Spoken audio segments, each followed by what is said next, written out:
विश्व वन्य जीव दिवस के मौके पर सीएम मनोहर लाल ने ट्वीट कर लोगों से अपील करते हुए कहा कि अधिक से अधिक वृक्षारोपण करें, प्राकृतिक संस्थानों का संरक्षण और वन्य जीवों के आवास की सुरक्षा सुनिश्चित करने का संकल्प लें। इसके साथ ही उन्होंने लिखा कि इस धारा के लिए जितने इंसान आवश्यक हैं, उतने ही वन्य प्रणाली भी इसके संतुलन के लिए आवश्यक हैं।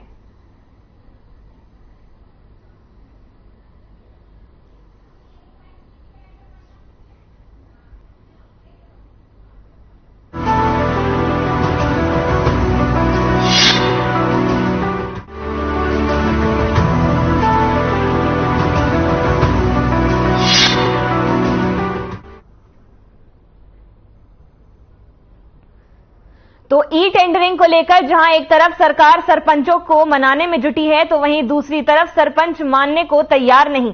एक बार फिर 9 मार्च को सरपंचों का सीएम मनोहर लाल से मिलने का समय तय हुआ है।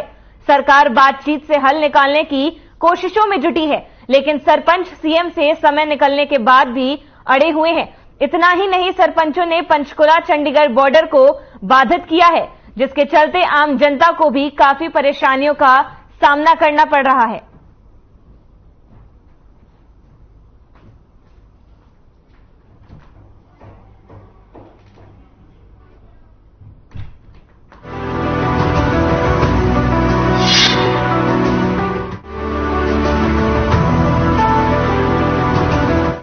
हरियाणा कांग्रेस में संगठन नहीं बनने को लेकर पार्टी की पूर्व प्रदेश अध्यक्ष और पूर्व सांसद कुमारी शैलजा ने बड़ा बयान दिया। चंडीगढ़ में उन्होंने कहा कि संगठन नहीं बनना पार्टी की एक बड़ी कमजोरी है, क्योंकि बिना संगठन के पार्टी को जनता के साथ नहीं जोड़ा जा सकता, क्योंकि जब तक कार्यकर्ता को पहचान नहीं मिलेगी तब तक वह मन लगाकर काम नहीं करेगा। कुमारी शैलजा ने कहा कि संगठन नहीं बनने को लेकर पार्टी के सभी नेताओं को अपना गिरेबान में झांक कर देखना पड़ेगा। क्यों हम नेताओं को अपने कार्यकर्ता को उनका हक नहीं दे सके। उन्होंने कहा आगे कि कुछ लोगों की आदत होती है कि यदि मैं नहीं तो कोई और भी नहीं। वहीं उन्होंने आगे कहा कि अपने गिरेबान में झांक कर देखे नेता।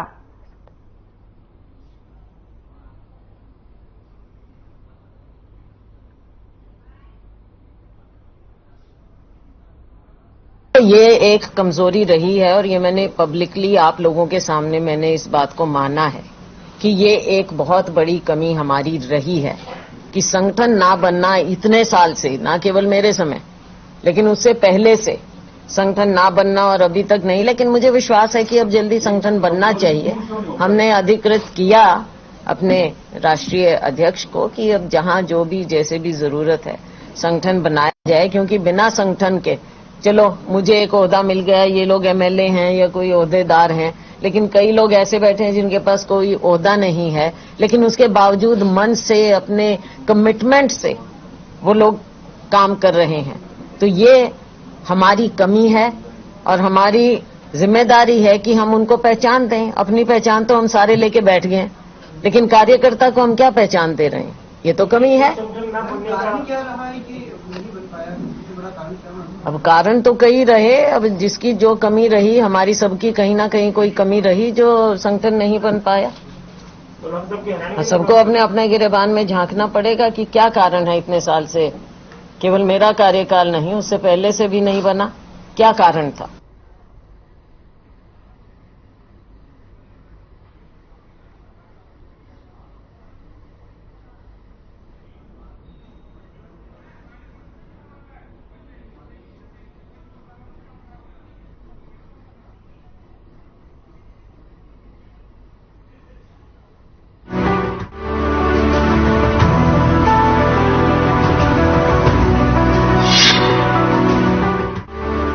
पानीपत में समालखा झटीपुर के पास ट्रक और ट्रैक्टर ट्रॉली की भिड़ंत में 3 लोगों की मौके पर मौत हो गई, जबकि 15 से 16 लोग घायल हो गए।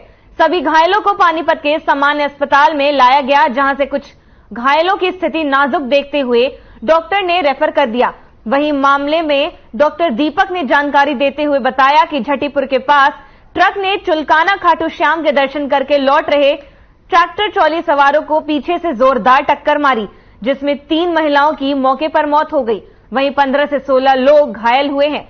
एसएचओ समालखा सुनील ने जानकारी देते हुए बताया कि हादसे के शिकार सभी लोग झटीपुर गांव के रहने वाले हैं। फिलहाल इस मामले में ट्रक चालक का अभी तक कोई सुराग नहीं लग पाया। पुलिस मामले की जांच में जुटी हुई है।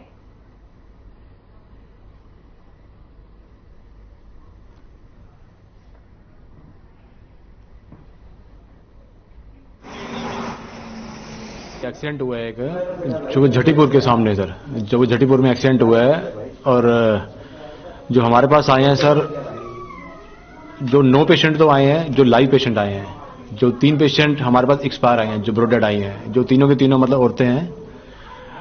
और हमने इनमें से वो 4 केस हमने मतलब आगे मतलब वो रेफर किए हुए हैं सर। अभी ये जो केसीएमसी जो करनाल के लिए हमने मतलब रेफर कर दिया। इसमें 3 जो श्रद्धालु आ रहे थे ट्रैक्टर ट्रॉली में थे, ऊजा गांव के हैं ये रहने वाले। 3 लेडीज की इसमें डेथ हुई है और बाकियों का अभी इलाज चल रहा है। 13-14 व्यक्ति और यहाँ पे अभी एडमिट है।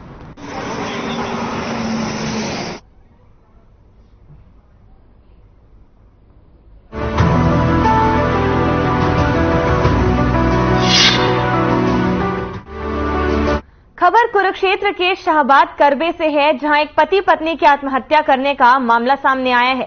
मामले को लेकर परिजनों ने बताया कि फाइनेंसर दोनों को काफी समय से परेशान कर रहा था, जिसके चलते पति रवि प्रकाश और उनकी पत्नी गीता ने ये कदम उठाया और जहर खाकर आत्महत्या कर ली। जब परिवार वालों ने दोनों को गंभीर अवस्था में देखा तो उनको हॉस्पिटल पहुंचाया, लेकिन इलाज के दौरान दोनों ने ही दम तोड़ दिया। आपको बताते चले कि मृतक दंपति ने 2 बच्चे भी हैं। एक लड़की है जिसकी उम्र 4.5 वर्ष है और एक लड़का जिसकी उम्र महज 3 साल है। मामले में कार्रवाई करते हुए पुलिस ने शव को कब्जे में लेकर पोस्टमार्टम के लिए भेज दिया है।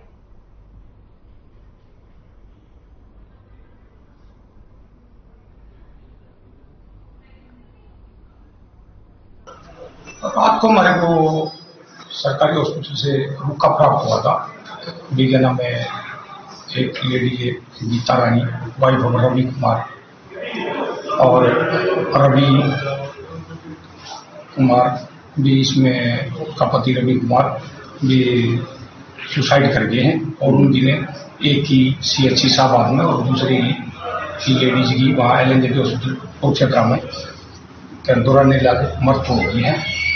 तो इस सूचना पर हम वहाँ पर पहुंचे, तो उसके बाद उनके वारिसों से हमने तालमेल किया। उन्होंने बताया भी क्या ना, इन्होंने पहले गाड़ी ली थी कोई, तो गाड़ी का ने फाइनेंस वगैरह करवाया हुआ था। तो वो ऐसे बैंक मैनेजर्स है कोई ओला मंडल कंपनी।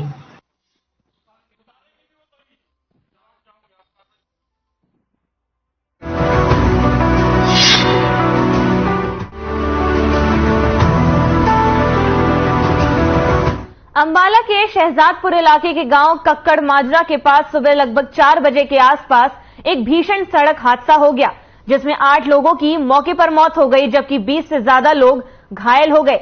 हादसा पंचकुला यमुनानगर हाईवे पर हुआ, जहां हादसे में मृतकों की पहचान नहीं हो पाई। जानकारी अनुसार बस से ट्रॉला ने पीछे से टक्कर मारी थी। बस यूपी के बरेली से बद्दी जा रही थी, जहां हादसा इतना भयंकर था कि 8 मजदूरों की दर्दनाक मौत हो गई। घटना की सूचना मिलने के बाद मौके पर पहुंची पुलिस ने 6 शव को नारायणगढ़ के सिविल अस्पताल में पोस्टमार्टम हाउस में रखवाया, जबकि 2 के शव पंचकुला सिविल अस्पताल में रखवाए गए हैं।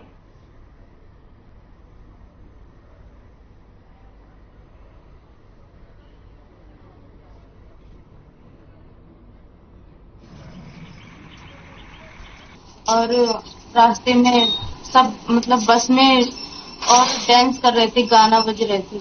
हमने मना किया फिर भी नहीं सुना उन्होंने, और उस एक्सीडेंट हो गया। उसके बाद मुझे पता नहीं, करीब 8-10 लोगों की डेथ हो गई और 6-7 लोग घायल हो। एक्सीडेंट सरदारपुर से कक्कड़ माजरा की तरफ हाईवे पर हुआ। तो प्राइवेट बस सवारी लेकर पीछे से एक ट्रॉला आ रहा था, उसके ड्राइवर को नींद की झपकी आ गई, जिसके कारण ये बस में टक्कर लगी और एक्सीडेंट हो गया।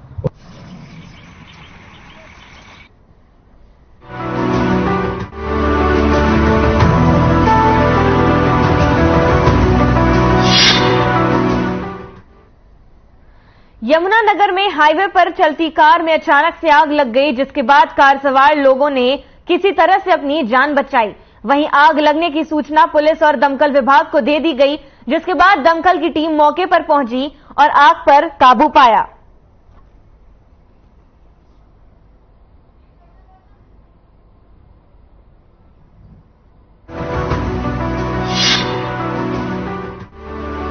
भिवानी में 3 मार्च से 5 मार्च तक 3 दिवसीय लेट कैप्टन कर्ण सिंह दलाल मेमोरियल कप 2003 की शुरुआत की है। 3 दिनों तक चलने वाली इस अंतर्राष्ट्रीय प्रतियोगिता के पहले दिन भारतीय टीम ने टॉस जीतकर नेपाल के साथ क्रिकेट मैच की शुरुआत की, जिसका शुभारंभ हरियाणा के कृषि मंत्री जयप्रकाश दलाल ने किया। उन्होंने दिव्यांग खिलाड़ियों की प्रशंसा करते हुए कहा कि आज दिव्यांगजन किसी भी क्षेत्र में कम नहीं। उन्होंने अपने आप को हर क्षेत्र में साबित करने का काम भी किया है। इसी के साथ भारतीय टीम के कप्तान विक्रांत कैनी व नेपाल टीम के कप्तान संतोष बराड़ी ने बताया कि भिवानी में आयोजित इस अंतर्राष्ट्रीय 3 दिवसीय क्रिकेट प्रतियोगिता में पहुंचकर उन्हें अपनी खेल प्रतिभा का प्रदर्शन करने का अवसर मिला है।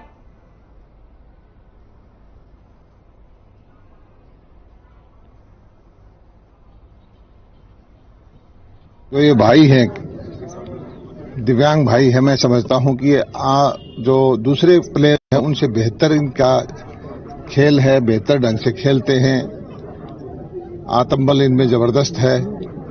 और ओलंपिक में भी क्रिकेट के अलावा भी जो दूसरे खिलाड़ी हैं, बहुत सारे ऐसे हैं जिन्होंने गोल्ड मेडल लिए हैं, भारत का नाम आगे किया है। और इसी तरह से अगर ओलंपिक में ये खेल हो जाएगा तो निश्चित तौर पर भारत का परचम उसमें लहराएगा। मैं सबको बधाई देता हूं और आयोजकों को बधाई देता हूं कि उन्होंने भिवानी को चुना। भिवानी खेलों की धरती है और हमारे यहां से पिछले जो वर्ल्ड चैंपियनशिप बॉक्सिंग की चल रही है, 5 बेटियां उसमें भाग ले रही हैं।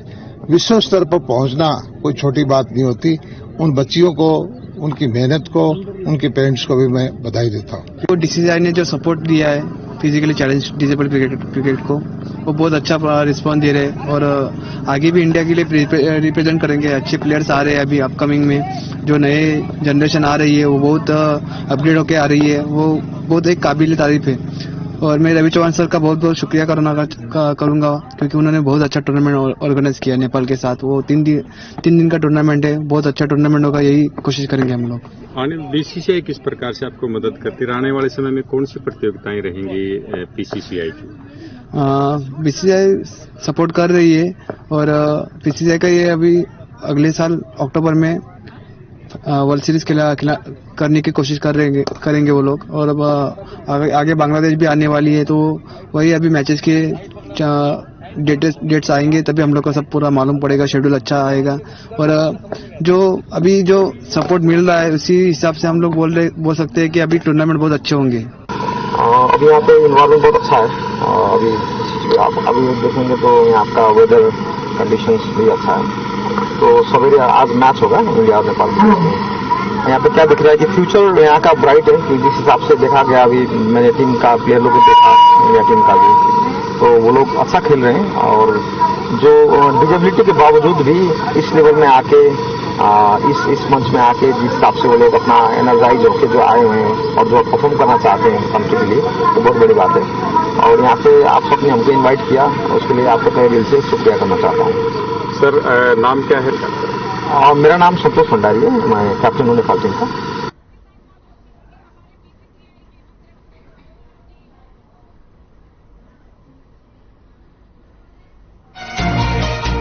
खबर भिवानी से है, जहां एक कार्यक्रम में हरियाणा के कृषि मंत्री जयप्रकाश दलाल ने शिरकत की।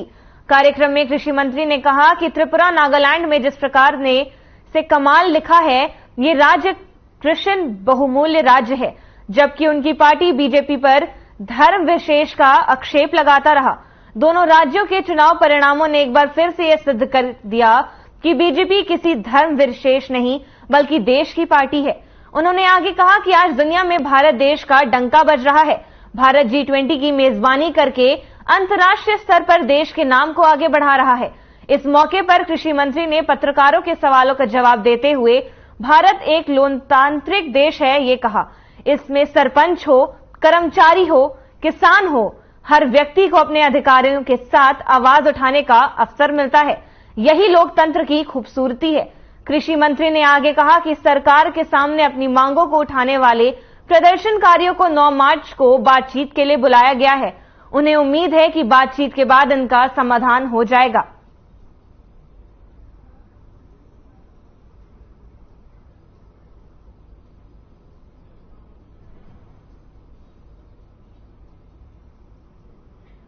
सभी चाहे सरपंच हो, सरकार के नुमाइंदे हो, मंत्री हो, एमएलए हो, सबका ध्येय एक है कि जनता की सेवा करना।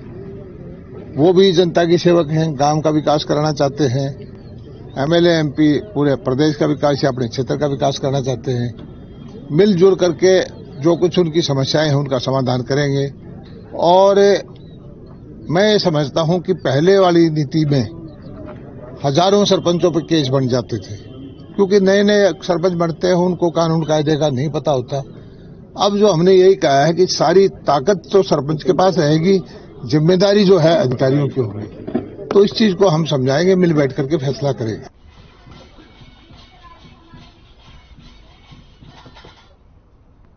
इंद्री से है, जहां लाडवा इंद्री रोड पर गांव धूमसी के पास एक बस और कंटेनर में भीषण टक्कर में 2 सवारियां घायल हो गईं, जिसके बाद घायलों को तुरंत हॉस्पिटल में भर्ती करवाया गया। घटना की सूचना मिलते ही मौके पर पहुंची पुलिस भी। और आपको बता दें कि हरियाणा रोडवेज की बस यमुनानगर से करनाल जा रही थी और जैसे ही वे गांव धूमसी पास पहुंची तो सड़क के किनारे खड़े एक ट्रक को बचाने के चक्कर में ड्राइवर बस से नियंत्रण खो बैठा और दूसरी साइड चल रहे कंटेनर से बस जा टकराई। बस के डिवाइडर पर चढ़ने से बस का अगला हिस्सा क्षतिग्रस्त हो गया और वहीं पर बैठी 2 सवारियां घायल हो गईं। आपको बताते चले कि जिस समय यह हादसा हुआ उस समय बस के अंदर लगभग 40 से 45 यात्री मौजूद थे।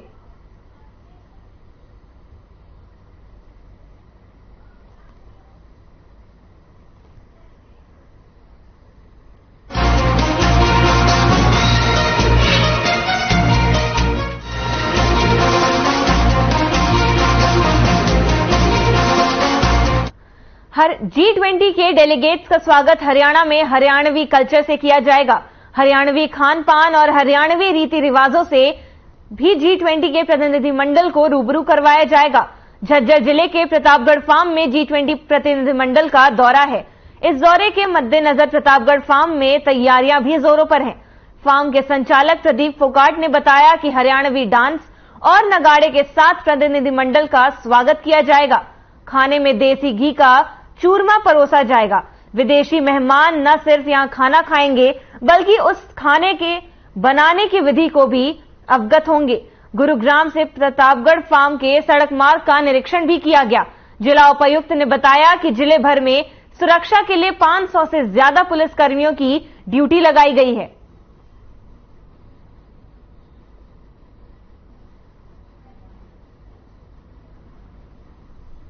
इस तरीके से जैसे आपने भी देखा होगा G20 के लिए हमने अपनी तरफ से G20 के डेलीगेट्स के स्वागत के लिए पूरी तैयारियां की हैं और जिला प्रशासन जो है हरियाणा सरकार के तरफ से, हरियाणा वासियों की तरफ से, अपने जिले के लोगों की तरफ से इन सभी डेलीगेट्स का बहुत ही पारंपरिक तरीके से बहुत खुले दिल से उनका स्वागत करें। ये वो हरियाणा की संस्कृति के बारे में जानकारी हासिल करने के लिए वो लोग आ रहे हैं कि उनका टूर है यहाँ का और जितने भी डेलीगेट्स आएंगे उन सभी का स्वागत है। सुरक्षा के लिए इंतजाम, सुरक्षा की व्यवस्था पूरी की गई है। G20 की पूरी तैयारियां हम लोगों ने की हैं और अब तैयारियां लगभग पूरी हो चुकी हैं। अब तो सिर्फ उनके आने का इंतजार है। तो G20 में हमें विशेष तौर पे कुछ उनके लिए, उनके खास तौर, वैसे तो हमारी सांस्कृतिक तैयारी तो रहती है लेकिन हमने ये बहुत सुंदर पलंग बनाया है और एक बहुत सुंदर गेट बनाया है जो कि हमारी संस्कृति में भाईचारे का प्रतीक है। और जो G20 की स्पिरिट है, जो G20 का जो उनका मकसद है, उसी के अनुकूल कि सब भाईचारा एक हो